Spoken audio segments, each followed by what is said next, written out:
तो नमस्कार दोस्तों, डिजिटल डिसेंट द मेटावर्स में आपका बहुत बहुत स्वागत है। डिजिटल डिसेंट द मेटावर्स के महत्वपूर्ण चरण आरंभ युग में हम चर्चाएं करते हैं।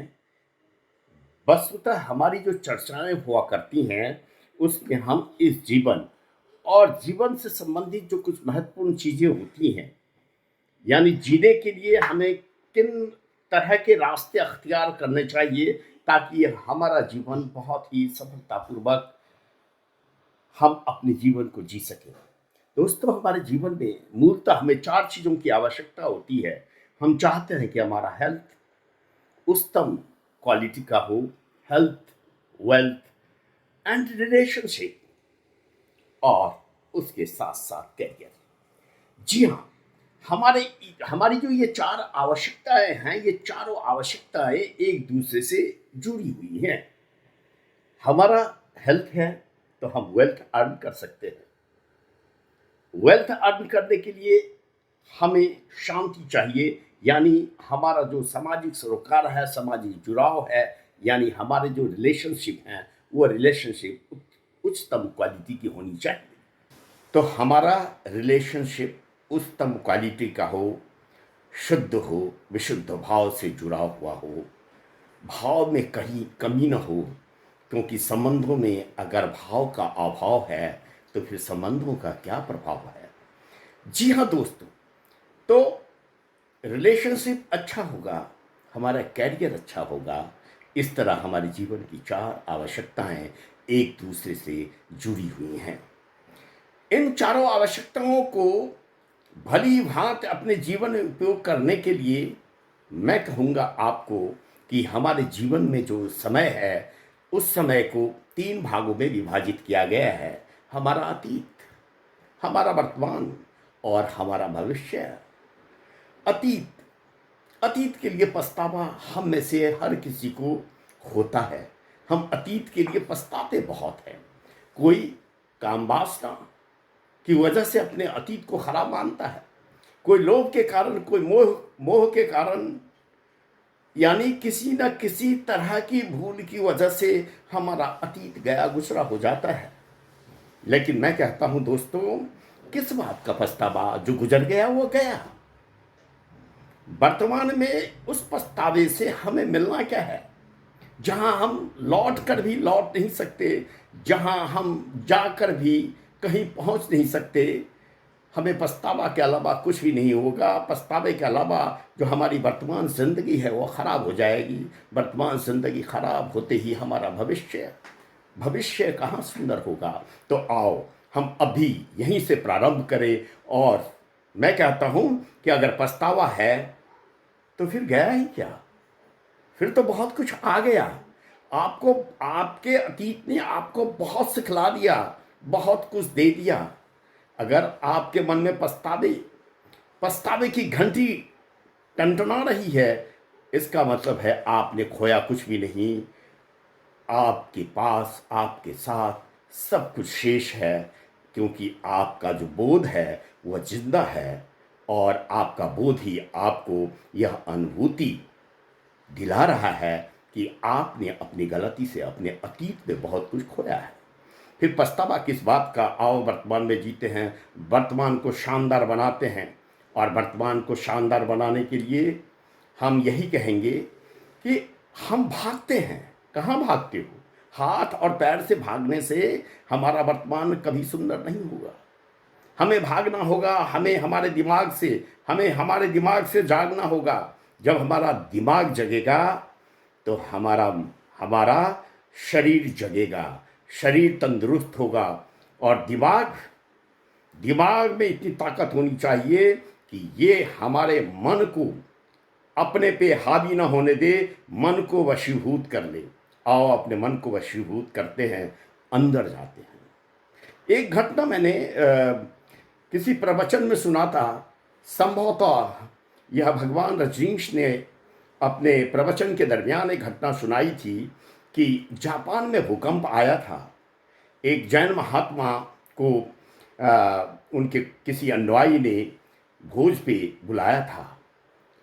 7वीं मंजिल पर भोज आयोजन हुआ था। अचानक से भूकंप आ गया, सारे लोग भागने लगे। सीढ़ियों में सारे लोगों का जमघट लग गया। अचानक से जो जिन्होंने भोज का आयोजन किया था उनको याद आया कि हमारा प्रमुख जो जैन गुरु हैं, अतीत हैं, उनका क्या हुआ। जब वो वापस आकर देखते हैं तो देखते हैं वो यथावत पलथी मारकर बैठे हुए हैं। आश्चर्य में पड़ गए वो। उन्होंने कहा कि ये क्या, भूकंप आया, सारे भाग गए, आप नहीं भागे। गुरुदेव ने कहा कि भागा तो मैं भी था, सब बाहर भाग रहे थे, मैं अंदर भाग रहा था। हाँ, जिस तरह मौत की चिंता बाहर भागने वालों को थी, उसी तरह चिंता मुझे भी थी, मौत की नहीं। मुझे ये चिंता थी कि मैं भीतर पहुंचने से पहले ही इस भूकंप के चपेट में ना आ जाऊं।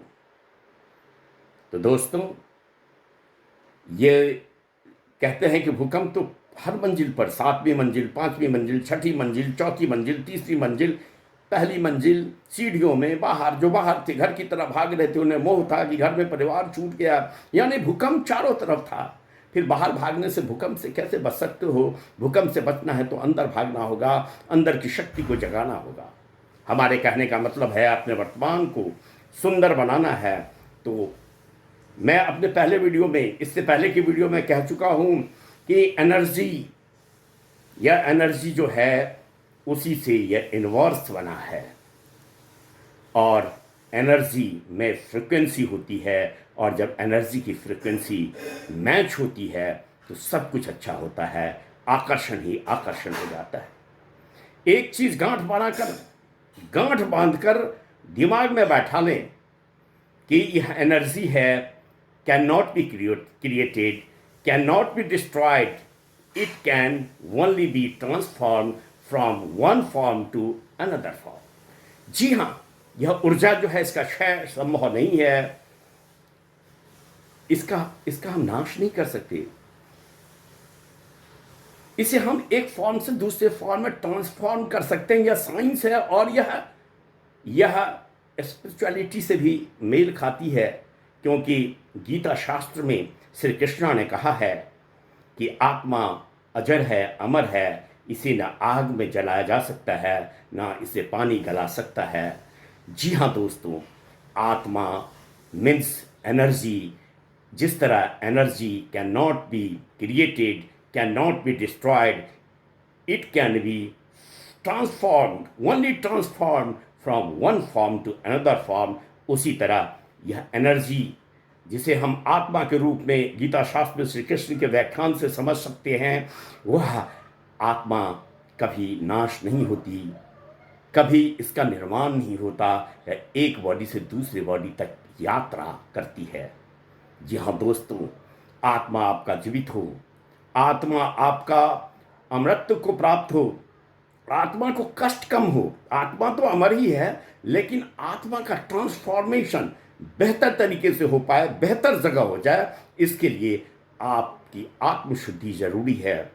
एक बात का ध्यान रखना, मौत जो है वो गरीब की हो, मौत चाहे अमीर की हो, मौत के समय में जो हमारे जीवन के बिताए हुए अतीत हैं, जीवन जो बीत चुका है, उसका सारा हिसाब सहसा हमारे सामने आ जाता है। जिस तरह हजारों फूलों से एक बूंद इत्र का तैयार होती है, उसी तरह हमारे जीवन के हजारों हजारों क्षण में बिताए, लाखों लाखों क्षण में बिताए किए गए कर्मों की बूंदें हमारी मौत को प्रभावित करती हैं। वह या तो जहर बनकर, विष बनकर हमारे सामने आता है, या अगर हमने अगर त्याग किया है, दान किया है, सत्य विचार से जीवन को जिया है, सत्य विचार से जीवन को भोगा है, सत्य प्रेम सेवा शक्ति भक्ति युक्ति में जीवन को ढाला है, तो ये सारी बूंदें अमृत बनकर आएगी।